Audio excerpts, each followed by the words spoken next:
Hello, everyone. So, I have been asked a few questions for this special episode about my book, Start with Values. So, the first question that I've got here is, why did you choose to write a book called Start with Values? So, it goes back to a situation. I was in a boardroom. There were some executives talking about resilience in particular. And they were asking, how do we build an engaged culture, and why does resilience not solve the culture problem? As if culture is a problem or something that can be manufactured. And I said, perhaps we should start with defining our values as an organization, or defining your values as an organization. And one of the leaders said, values are a bunch of esoteric nonsense. You can't measure a value with a heart rate monitor or so forth.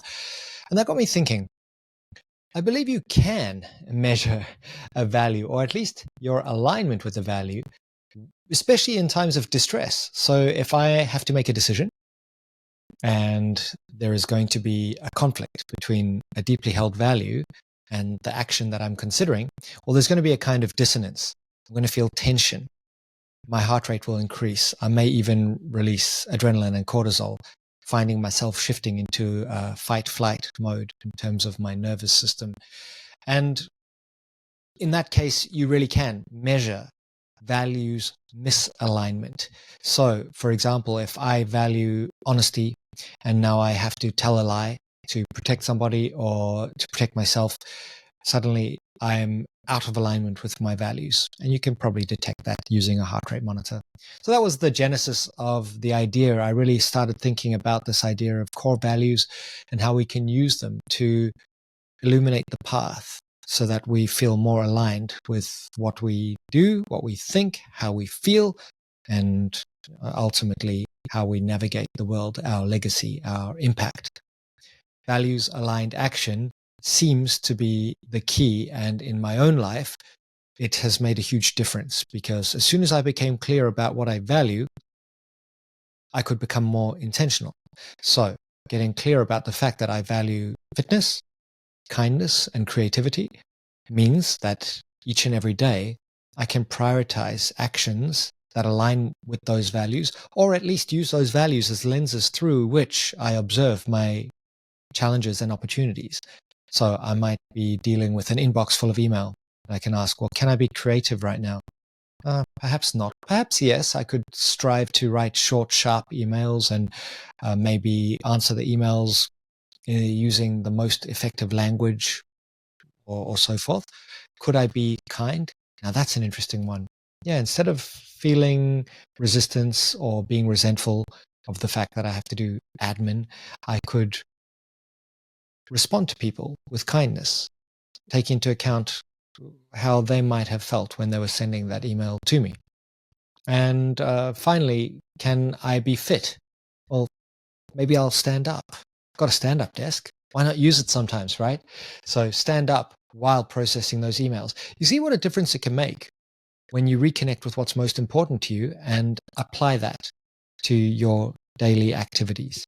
It really can be profoundly impactful and beneficial in terms of your mental health or mental fitness and your overall fulfillment, because I propose in the book that when we align our actions with our values, you experience moments of micro fulfillment.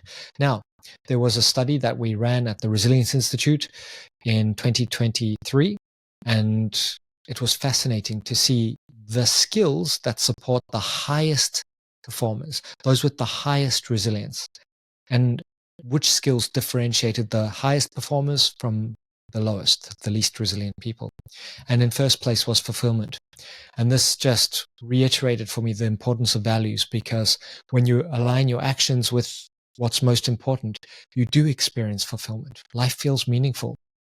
And I think that's a missing piece for many of us in our busy, hyper-connected lives, where we don't create much space just to reflect on what went well, experiencing gratitude for the journey, trying to notice how the dots have connected over the course of our life, and then being more intentional about where we're going to go in future. We don't always have to have a grandiose purpose. It's always impressive when someone has a purpose and they say, my purpose is to positively uplift the lives of 5 million people by 2029. wow, amazing. But not everyone is that clear about where they're going. Some of us live more humble lives. So being clear about our values and aligning our behaviors with our values leads to an emergent sense of purpose. We start to feel like our life is moving in the right direction. It's kind of like Steve Jobs said, you can't connect the dots looking forward. You can only connect them looking back. So follow your passion, follow your creativity. Whatever he said, it's all about following what matters most to you. And your purpose will emerge as a result. Next question. What is resilience training? Well, resilience training is something I've done for several years. I have delivered, I'm not sure, over 500, certainly maybe many, many more resilience training sessions. If you include all of the webinars, especially over the COVID era, it'll be more than that. So resilience training is a way to create a space for people to come and learn some practical skills to help them on the journey of life. So whether it's the basics of your physical body, how can I generate vitality through practices such as sleep. I mean, sleep used to be non-negotiable, right? But now in our busy, busy world with lots of bright blue light sources, it's becoming more and more challenging. Lots of stimulation. So learning how to prioritize and secure a good night's sleep, move regularly, spend time in nature, develop a web of habits that support you. Then we look at emotional intelligence, impulse control, diffusing the intensity of some of those strong, potentially destructive emotions, empathy as a competence. We have this empathy portal, and the more calm and relaxed and present we are, the wider that portal expands, and we're more able to understand the world from someone else's perspective. The more distressed we are, the more that portal closes up until eventually it's closed and we can't even see the world from someone else's perspective. So the foundation of resilience in many ways is to be able to establish a baseline of calm. And in my workshops, we connect someone to a heart rate monitor and we guide them into a state of what's called coherence, calm, focused, and connected, sharing how the nervous system actually reacts to stressors, whether real or perceived. We're no longer necessarily dealing with that hungry lion that roams the savannah near our cave. In our modern world, we're often dealing with inboxes full of emails, meetings, conflicts, travel, and so forth. That is rather unnatural. I mean, sitting in a car in traffic for hours each day, it's not a natural experience. It's something quite new in terms of our nervous system. And of course, there are all of these stressors, and we might be listening to the news, and 9 out of 10 news articles are negative. So we're sitting there feeling frustrated, listening to bad news. Well, how do you think your ancient nervous system is going to respond to all of this adversity? It's with cortisol and adrenaline, and it's going to send you into fight or flight mode, or maybe a subtle variation. It doesn't have to be full-blown anger or fear. It might be just frustration, impatience, or anxiety. But we're not here. We're not present. Our mind is drifting off into the future or the past, contemplating things that may or may not happen, or it's trying to support us to deal with this situation more effectively, but there is nowhere to go. We're not just going to get out of that car and walk along the side of the freeway. So what about practicing cognitive flexibility? First, calm the nervous system, reassure myself everything's fine, and then look at what's my next best move. How can I curiously embrace the situation? Maybe I could switch off that news and put on some music that I really enjoy. Look at the scenery, give someone a smile, listen to an audiobook. There's always something that we can do to reduce distress and increase performance, increase our experience of life. And finally, we look at focus, presence, and flow state. How can we really find our way into the zone in this busy world? Because our attention is fragmented. Many of us have TikTok brain. We've become habituated to scrolling. It gives us a temporary relief from suffering, which some call happiness. And it certainly isn't sustained. I don't think anyone gets to the end of a 25-minute scrolling session on TikTok and feels that their well-being is vastly elevated or increased as a result. So being discerning about what we consume. Food, information, really important. And of course, cultivating strong relationships with those that we care about, really prioritizing people in our lives, because at the end of the day, what else do we have except those people that we care about and who care for us? So we sometimes prioritize work and we neglect those that we love. And I suggest rethinking those priorities, because the last thing you want to do when you're on that bed in the final moments of your life is to experience regret. And if you read up about the regrets of those who are dying, you'll often see that they regret that they didn't live a life that was true to themselves, to their values, and they didn't spend enough time with loved ones. And that includes your friends. So if you haven't reached out, let this be a call to action or permission. Reach out to a friend today, maybe even right now. Just stop this video and reach out to a friend.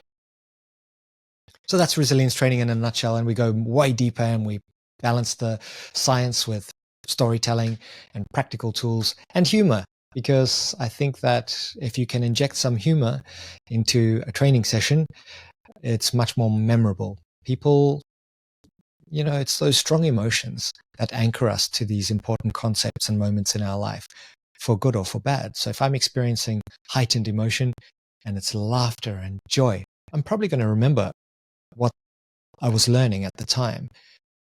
Equally, if I'm in a traumatic situation, those strong emotions, fear, anger, are going to imprint that memory more strongly. I'll remember it for the rest of the week, maybe the month, maybe the year, maybe for the rest of my life.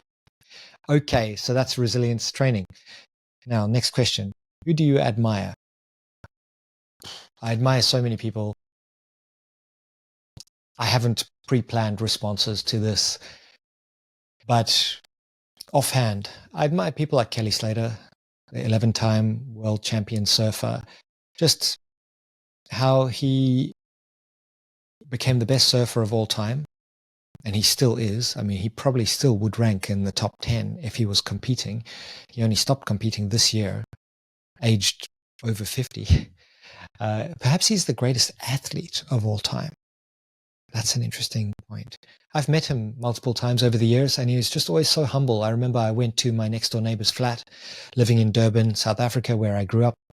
And my next door neighbor was a professional surfer called Shane Thorne. And Shane Thorne's mum knocked on my door, said, "Hey, come meet Kelly." I'm like, "The Kelly?" Yeah. So I go over there, and he's just strumming a guitar, sitting on my friend Shane Thorne's bed. And I brought my little dog over. It was a miniature Doberman Pinscher, so it had the temperament of a Doberman, but the body of a Chihuahua. And I took it over, and he played with the dog. He introduced himself. "Hey, I'm Kelly." And he's just such a humble human. And he's gone on to create some amazing things, very much values-based. So wave pools, how can we make surfing more accessible and consistent?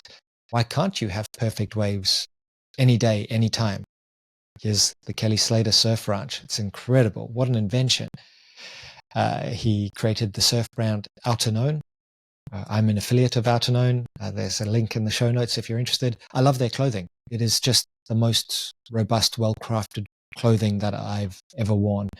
I absolutely love it. Who else inspires me? Of course, great thinkers like Alan Watts, the spiritual entertainer. I mean, Alan Watts just changed my life. There was a time when I was really struggling, and I encountered that famous Alan Watts video, "What do you want?" What really lights you up? If you love horses, do that.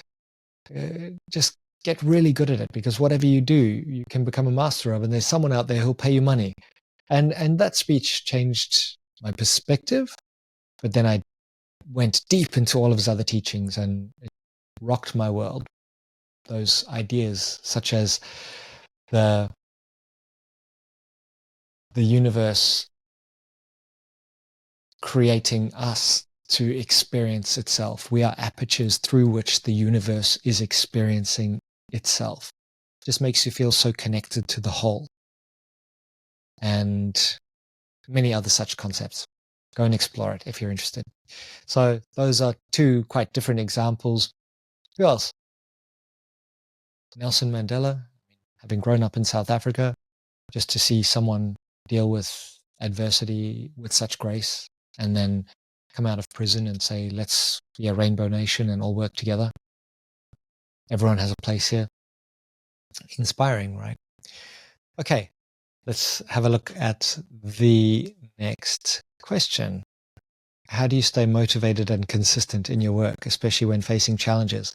How do you stay motivated? I think I have quite intrinsic motivation. I'm motivated by impact.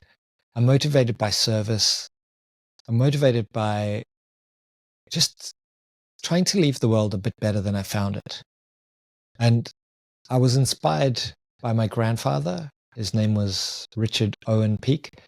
And people called him, well, they described him as having long pockets. And by that, it's just a reflection of his generosity. And unfortunately, he passed away really young. He was just over 60 because of lung cancer. He smoked cigarettes from before he was a teenager, I believe. And yet he was just super kind, super generous. And he always made time for me. And that, I just think that modeling after someone like that has been beneficial. Just how can I brighten people's day? That motivates me. And I love technology. I love writing. I love communication. I love mediums such as this. I love having big stretch goals.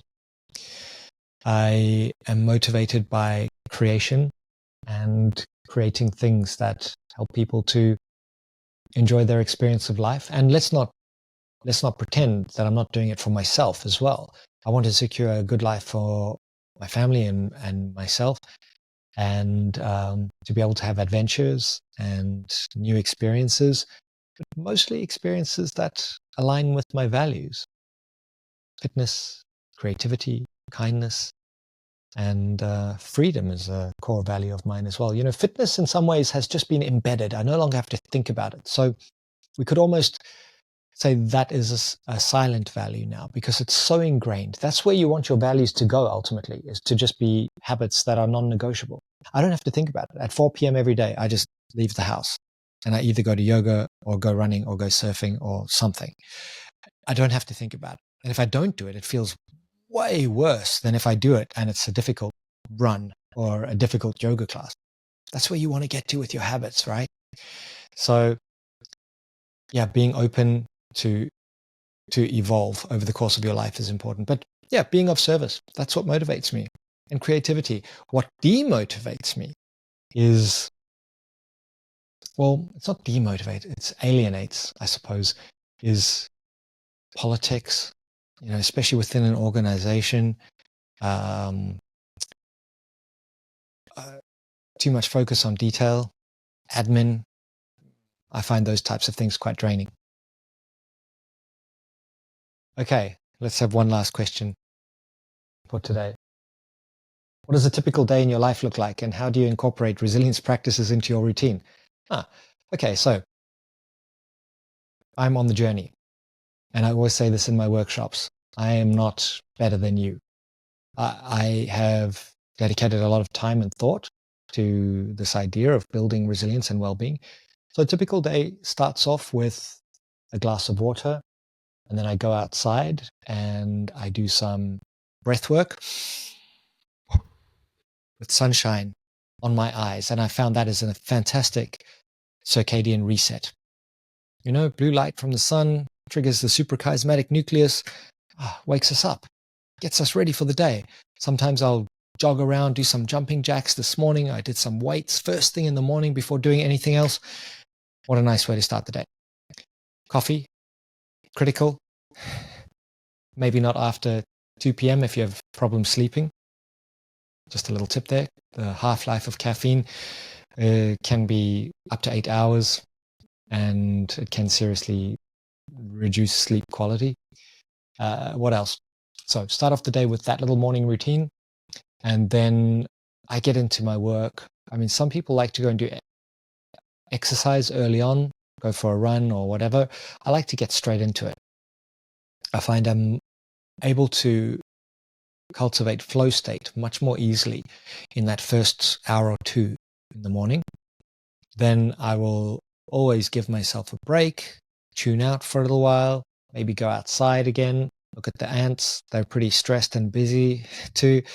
Don't see them burning out though. They work together. Well, I guess they don't have a time traveling mind, so they just focus on what's going on right now. As far as we know, I'm not sure. There's probably some ant psychologists out there who could correct me. Do ants experience trauma? Interestingly, most wild animals don't experience trauma. They have ways to get rid of all of those stress hormones after an acute burst of threat, danger, whatever it is. You often see wild animals shaking. They go and drink to get rid of all of those chemicals. We often don't. We hold on to those situations and they don't resolve. So I diverge. So yeah, what else? Then I will make sure that I have a healthy lunch. I always have a smoothie, blueberries, some green powder, healthy lunch, a couple of eggs. And then I go and have my exercise time in the afternoon around 4 p.m. Usually there's some meetings in the evening because I live in New Zealand and it's not a time zone conducive for working internationally. I will then just relax in the evening, watch some comedy. I find that comedy is a great way to just unwind at the end of the day. And plus you learn from the structure and the rhythm and the tempo of these comedians. And I think it's helped my speaking in workshops particularly because I think I'm getting funnier. That's for others to say. It's not something I can control, right? Just like your reputation. You can't control it, but you can influence it through practice and by focusing on what you can control, which is your actions, your thoughts, your mood, and so forth. Okay, shall we have one more? If you could give one piece of advice to someone just starting their personal development journey, what would it be? I would say focus on well-being. Focus on sleep. Get your sleep sorted out. Step one. If your sleep is broken, your overall performance will be compromised. So fix your sleep. And it sounds easy or difficult depending on who you are. But really, just get the book Why We Sleep by Matthew Walker or search Matthew Walker on Spotify or YouTube. Listen to some of his podcasts and talks, and then just put in place some rules. A cooling down period at the end of the day, a morning routine, as I mentioned before. Just really strive to get that fixed. You can fix it. My sleep was completely broken for many years. I thought sleep was not important, but you can fix it. Getting a wearable such as an Oura Ring or similar can also help because if you can track it, you can start to make some tweaks the day before and the day after so that you secure a better night's sleep next time. Okay, what else? After that, get fit physically. I mean, I understand that physical fitness is not for everyone, but feeling strong and well and being able to run up a flight of steps without gasping, being able to pick up something heavy, being able to, for me, go paddling, go surfing. The surf is not always consistent where I live. So pretty much all of the other exercise I do is so that I don't have to start from zero when the surf gets good. I'm already at an 8 or a 9 in terms of fitness. Recognizing that you change throughout your life. So what works for you now may not work for you next year. However, stick with the basics. Stretch, a little bit of strength, a little bit of balance, a little bit of cardio, and a little bit of high intensity. And you'll get all-round fitness for life. So that's a good place to start. And then once you're feeling well and energized, experiment with some cognitive tools, maybe some meditation, start to tune into that busy mind, metacognition, the thinking about thinking, and see how many of those thoughts are actually useful. Spend a little bit of time by yourself, just noticing it. How unruly is your mind today? It's interesting. Many of our minds are extremely untamed, and you can tame your mind so that you can focus your attention on what matters most to you, moment to moment. Alrighty, that's, I think, enough for now.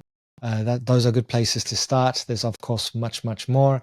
Check out my website, bradleyhook.com. There's lots of blog posts on there. I write articles about things that I'm interested in. And of course, check out all of these podcasts. Podcasting has changed my life. I've met some incredible people, made connections for life, and I encourage you to find something that you really enjoy so that you can build it into your weekly routine, if not your daily routine. Just like podcasting, such as this episode, is part of mine. That's it for now. If you have comments, questions, feedback, I'm always open to it.